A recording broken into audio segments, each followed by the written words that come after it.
Hi everyone. आप सभी का स्वागत है दास जीएस सेंटर में। ये सभी प्रश्न इस पीडी करेंट अफेयर के बुक के हैं। तो चलिए आइए आज की क्लास को स्टार्ट करते हैं। क्वेश्चन को मैं बड़ा कर लेता हूँ। आप लोग जानते हैं कि करेंट अफेयर के जो प्रश्न हैं हर एक एग्जाम में पूछे जा रहे हैं। 10 से 12 प्रश्न करेंट अफेयर के ही पूछे जा रहे हैं किसी भी एग्जाम में। तो चलिए आज का पहला प्रश्न देखते हैं कि एनर्जी ट्रांजिशन इंडेक्स 2026 में भारत किस स्थान पर है। तो इसका राइट आंसर है ऑप्शन सी 17वां स्थान पर।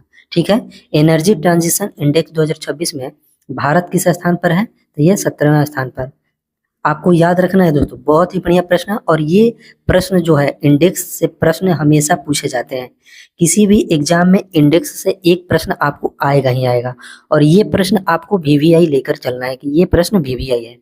ये हमेशा देखा गया है दोस्तों कि एग्जाम में ये प्रश्न पूछता है। ठीक है, और इसको जारी कौन करता है दोस्तों, तो ये WEF। इसको जारी कौन करता है, WEF यानी वर्ल्ड इकोनॉमिक फोरम। ठीक है, इसी के दौरान ये एनर्जी ट्रांजिशन इंडेक्स को जारी किया जाता है। और पहले स्थान पर कौन है, तो ये आपका स्वीडन है। पहले स्थान पर कौन है, तो ये आपके स्वीडन है। दूसरे स्थान पर है फिनलैंड, आपका फिनलैंड है। और तीसरे स्थान पर आपका डेनमार्क है। तीसरा स्थान पर डेनमार्क। अब भारत का स्थान 17वां स्थान है। तो ऑप्शन सी इसका राइट आंसर हो जाएगा। आगे बढ़ते हैं। अगला नंबर प्रश्न है कि भारत का सॉलिसिटर जनरल किसे नियुक्त किया गया है। भारत का सॉलिसिटर जनरल किसे नियुक्त किया गया है, तो इसका राइट आंसर है ऑप्शन ए तुषार मेहता को। तुषार मेहता को भारत का सॉलिसिटर जनरल नियुक्त किया गया है। और भारत के महान्यायवादी कौन है, तो ये महान्यायवादी आर वेंकट रमनी है।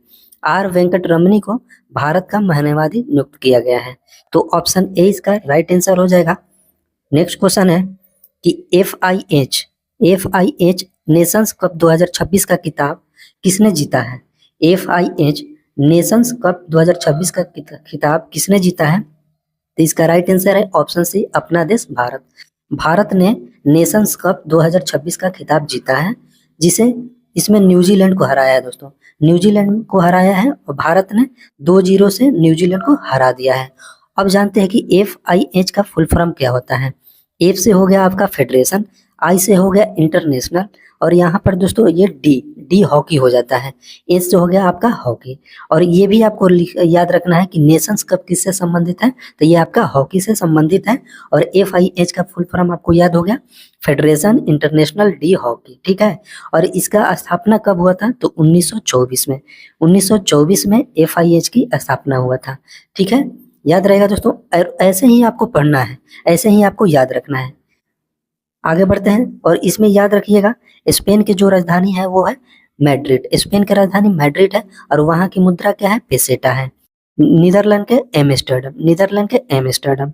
जर्मनी के बर्लिन। जर्मनी की राजधानी बर्लिन है। आगे बढ़ते हैं। अगला नंबर प्रश्न है कि कादियान ब्यास रेलवे लाइन परियोजना किस राज्य से संबंधित है। ये भी बहुत ही बढ़िया प्रश्न है कि कादियान ब्यास रेलवे लाइन परियोजना किस राज्य से संबंधित है। इसका राइट आंसर है ऑप्शन बी पंजाब से। पंजाब राज्य से संबंधित है कादियान ब्यास रेलवे लाइन परियोजना। ऑप्शन बी इसका सही उत्तर हो जाएगा। और यहाँ के मुख्यमंत्री कौन है, तो भगवंत मान।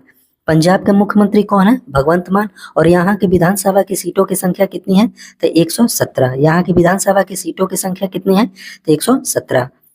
आगे बढ़ते हैं। अगला नंबर प्रश्न है दोस्तों कि 12वें अंतर्राष्ट्रीय योग दिवस 2026 21 जून की थीम क्या थी दोस्तों। यानी 2026 का जो अंतर्राष्ट्रीय योग दिवस मनाया गया उसका थीम क्या था, तो ये स्वस्थ वृद्धावस्था के लिए योग, यानी स्वस्थ वृद्धावस्था के लिए योग। आप लोग याद रखिएगा कि 2026 में अंतर्राष्ट्रीय योग दिवस का कौन सा संस्करण मनाया गया, तो ये 12वां संस्करण मनाया गया ये अंतर्राष्ट्रीय योग दिवस का। और योग दिवस हमेशा कब मनाया जाता है, तो 21 जून को। आगे बढ़ते हैं। अगला नंबर प्रश्न है कि दुनिया के सबसे उम्रदराज ज्ञात जमीनी जानवर के रूप में किसे घोषित किया गया है। दुनिया के सबसे उम्रदराज ज्ञात जमीनी जानवर के रूप में किसे घोषित किया गया है, तो इसका राइट आंसर है ऑप्शन ए जोनाथन कछुआ। जोनाथन कछुआ को दुनिया के सबसे उम्रदराज जमीनी जानवर के रूप में घोषित किया गया है। तो राइट आंसर ऑप्शन ए हो जाएगा। नेक्स्ट क्वेश्चन है कि जेम्स पी आइजेंस्टीन और मोर्दहाई हेइबल्म के साथ किस भारतीय को भौतिकी में वुल्फ पुरस्कार 2025 से सम्मानित किया गया है, तो इसका राइट आंसर है ऑप्शन बी जैनेंद्र जैन को। जैनेंद्र जैन को भौतिकी में वुल्फ पुरस्कार 2025 से सम्मानित किया गया है। तो राइट आंसर हो जाएगा ऑप्शन बी। नेक्स्ट क्वेश्चन है कि थोक मूल्य सूचकांक WPI का नया आधार वर्ष क्या है? थोक मूल्य सूचकांक का नया आधार वर्ष क्या है? तो इसका राइट आंसर हो जाएगा ऑप्शन डी 2022 2023 2022 से 2023। थोक मूल्य सूचकांक का नया आधार वर्ष क्या है? तो 2022-23 है। ठीक है, तो राइट आंसर ऑप्शन डी हो जाएगा। नेक्स्ट क्वेश्चन है कि बार्सिलोना ग्रैंड प्रिक्स 2026 का खिताब किसने जीता है? तो इसका राइट आंसर है ऑप्शन बी लुइस हैमिल्टन ने बार्सिलोना ग्रैंड प्रिक्स 2026 का खिताब जीता है। और ये कहाँ के रहने वाला है? तो ये लंदन यानी ब्रिटेन के रहने वाले हैं। यहाँ देखिए दोस्तों, ये ल यहाँ पर है, तो ल से लंदन याद रखिएगा। तो लुइस हैमिल्टन कहाँ के रहने वाले हैं? तो लंदन के रहने वाले हैं। सार्जियो पेरेज कहाँ के रहने वाले हैं? तो ये यूएसए के रहने वाले हैं। ये कहाँ के? तो यूएसए अमेरिका के रहने वाले हैं। चार्ल्स लेक्लर ये कहाँ के रहने वाले हैं? तो ये मोनाको के। मोनाको का एक शहर है वो, ये मोंटे कार्लो। मोनाको का एक शहर है मोंटे कार्लो, वहीं का ये रहने वाले हैं। ये सभी रेसर यानी रेसर है दोस्तों। ठीक है, ये मैक्स वर्स्टेपन ये कहाँ के रहने वाले हैं? तो ये इनका जन्म हुआ था दोस्तों आपका कहाँ पर? तो ये नीदरलैंड की ओर से खेलते हैं। ठीक है, नीदरलैंड की ओर से खेलते हैं, लेकिन इनका जन्म हुआ था बेल्जियम में। मैक्स वर्स्टेपन का जन्म कहाँ पर हुआ था? बेल्जियम में इनका जन्म हुआ था, लेकिन जो ये खेल खेलते हैं दोस्तों, तो ये कहाँ से? तो ये नीदरलैंड से खेलते हैं। तो इसका राइट आंसर क्या हो जाएगा? Option D B Lewis Hamilton. आगे बढ़ते हैं। अगला प्रश्न है कि महिला T20 अंतर्राष्ट्रीय क्रिकेट में सबसे ज्यादा विकेट लेने वाले गेंदबाज कौन है? महिला T20 अंतर्राष्ट्रीय क्रिकेट में सबसे ज्यादा विकेट लेने वाली गेंदबाज कौन है? तो इनका राइट आंसर हो जाएगा इसका ये दीप्ति शर्मा जो कि महिला T20 अंतर्राष्ट्रीय क्रिकेट में सबसे ज्यादा विकेट लेने वाली गेंदबाज बन गई है। इन्होंने कितना विकेट लिया है? Total 166 wicket. T20 में 166 विकेट इन्होंने लिया है, सबसे ज्यादा इन्हीं के नाम है। ठीक है, तो ऑप्शन बी इसका राइट आंसर है। और दीप्ति शर्मा कहाँ की है? तो ये अपना देश भारत की है। आगे बढ़ते हैं। अगला नंबर प्रश्न है कि न्यू डेवलपमेंट बैंक जिसे एनडीबी बोला जाता है में शामिल होने वाला पहला मध्य एशियाई देश कौन सा है? कौन बन गया है दोस्तों? यानी एनडीबी में शामिल होने वाला पहला मध्य एशियाई देश कौन बन गया है? तो इसका राइट आंसर है ऑप्शन बी उज्बेकिस्तान जो कि न्यू डेवलपमेंट बैंक में शामिल होने वाला पहला मध्य एशियाई देश बन गया है। अब जानते हैं कि उज्बेकिस्तान की राजधानी क्या है? तो उज्बेकिस्तान की राजधानी ताशकंद है। और यहाँ की मुद्रा क्या है? तो यहाँ की मुद्रा सोम है। यहाँ की मुद्रा क्या है? सोम है। उज्बेकिस्तान की राजधानी ताशकंद और यहाँ की मुद्रा क्या है? सोम है। अब जानते हैं दोस्तों कि एनडीबी की स्थापना कब हुई? तो एनडीबी की स्थापना हुई थी 2014 में। 2014 में स्टार्ट यानी इसकी स्थापना हुई। कार्य इसमें होना स्टार्ट हुआ 2015 से। याद रखिएगा कि एनडीबी की स्थापना 2014 में हुआ और यहाँ से कार्य स्टार्ट हुआ इसका 2015 से। और इसका जो मुख्यालय है वो संघाई चीन है। इसका मुख्यालय कहाँ है? संघाई चीन में इसका मुख्यालय है। इसमें टोटल कितने सदस्य देश हैं? तो इसमें टोटल 10 सदस्य देश हैं। आप लोग को याद रखना है कि एनडीबी में टोटल कितने सदस्य हैं? तो 10 देश हैं। ठीक है, कौन कौन देख लेते हैं। आपको तो याद रखना है कि एक ब्रिक्स जो होता है, जो ब्रिक्स जो संगठन है, इसमें ये 5 देश शामिल है। आपका ब्राजील, रसिया, इंडिया, चाइना और साउथ अफ्रीका, ये पांचों याद रखना है। और आपको याद रखना है एक बांग्लादेश आपको याद रखना है। फिर यूएई याद रखना है, यूएई। फिर आपका मिस्र याद रखना है, मिस्र भी शामिल है इसमें। और आपका अल्जीरिया और उज्बेकिस्तान याद रखना है। तो ये 5 और ये 5, 1 2 3 4 5, ये यानी टोटल 10 हो गए। ये तो 5 याद होंगे आपके, ब्रिक्स में 5 देश हैं तो 5 ऐसे ही हो गए। फिर आपका ब्राजील, ये आपका बांग्लादेश, यूएई, मिस्र, अल्जीरिया और उज्बेकिस्तान, टोटल मिला के 10 देश शामिल है। आगे बढ़ते हैं। अगला है कि 17 जून 2026 को मोम्बासा में आयोजित 11वें अवर ओशन कॉन्फ्रेंस के दौरान कितने देशों ने मोम्बासा घोषणा को अपनाया? घोषणा को अपनाया कितने देशों ने? ये 15 देशों ने दोस्तों। आपको याद रखना है कि 15 देशों ने मोम्बासा घोषणा पत्र को अपनाया था। तो ऑप्शन 20 का राइट आंसर हो जाएगा। दोस्तों अगर आप लोग को वीडियो अच्छा लग रहा तो वीडियो को जरूर लाइक करिएगा। चैनल पर नए हैं तो चैनल को भी सब्सक्राइब कर लीजिएगा। अगला प्रश्न है कि इंडिया एआई मिशन द्वारा लॉन्च किए गए भारत के पहले स्वदेशी एवं परिष्कृत video to story AI model का नाम क्या है? यानी video to story AI model का नाम क्या है? तो इसका राइट आंसर है ऑप्शन ए वारिया। वारिया जो कि video to story AI model का नाम है। राइट आंसर हो जाएगा ऑप्शन ए। नेक्स्ट क्वेश्चन है कि खान कन्वेस्ट सैन्य अभ्यास 2026 किस देश में आयोजित किया गया? तो इसका राइट आंसर है ऑप्शन ए मंगोलिया।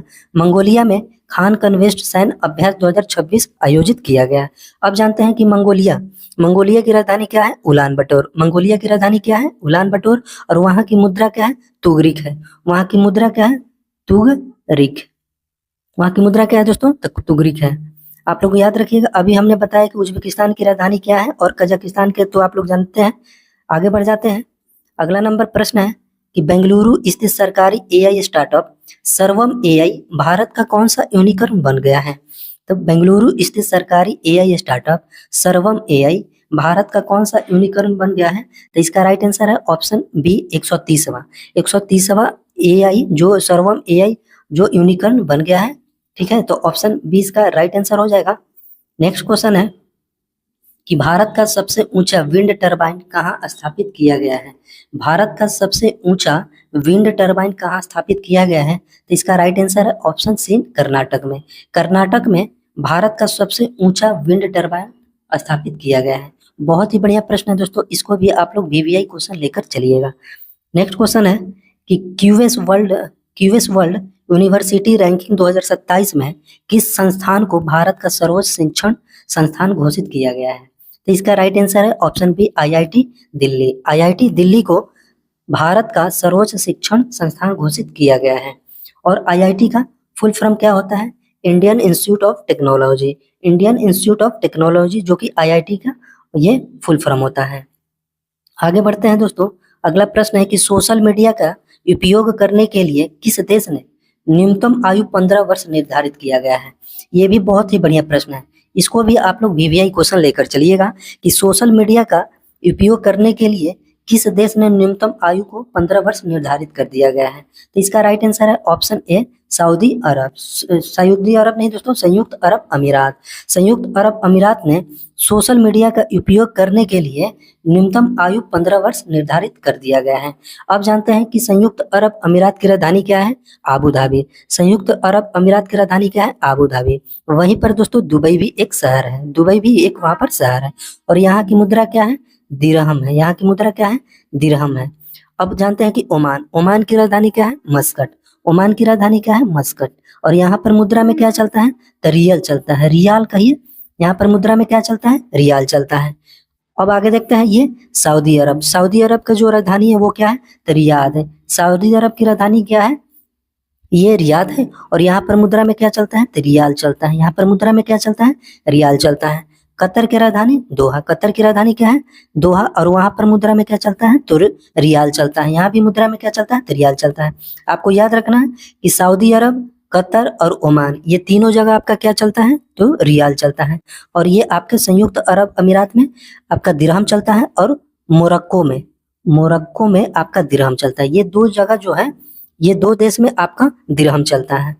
आगे बढ़ते हैं। अगला प्रश्न है कि 2025 में किस राज्य ने सबसे अधिक राजकोषीय घाटा दर्ज किया है? तो इसका राइट आंसर है ऑप्शन ए मेघालय। मेघालय में 2025 में सबसे अधिक राजकोषीय घाटा दर्ज किया है। तो ऑप्शन ए इसका राइट आंसर हो जाएगा। और यहाँ के जो मुख्यमंत्री है उनका नाम क्या है? तो कॉनरेड संगमा। कॉनरेड संगमा जो कि यहाँ के मुख्यमंत्री हैं, याद रहेगा आप लोग को। और यहाँ पर जो विधानसभा की सीटों की संख्या कितनी है? तो ये 60 है। यहाँ पर विधानसभा की सीटों की संख्या कितनी है? 60 है। असम के जो मुख्यमंत्री है कौन है? तो हेमंत बिस्वा शर्मा। हेमंत बिस्वा शर्मा है यहाँ के मुख्यमंत्री। और यहाँ पर विधानसभा की सीटों की संख्या कितना है? 126 है। मिजोरम के मुख्यमंत्री का क्या नाम है? तो लाल दुहोमा। मिजोरम के मुख्यमंत्री का क्या नाम है? तो लाल दुहोमा। और यहाँ पर कितने हैं दोस्तों जो विधानसभा की सीटों की संख्या? तो 40 है। यहाँ पर विधानसभा की सीटों की संख्या कितनी है? तो 40 है। नागालैंड के नेफी रियो। नागालैंड के नेफी रियो जो कि वहाँ के मुख्यमंत्री हैं। और यहाँ पर दोस्तों कितना है आपका जो जैसे विधानसभा की सीटों की संख्या? तो ये 60 है। ठीक है, आगे बढ़ते हैं। तो इसका राइट आंसर ऑप्शन ए हो जाएगा।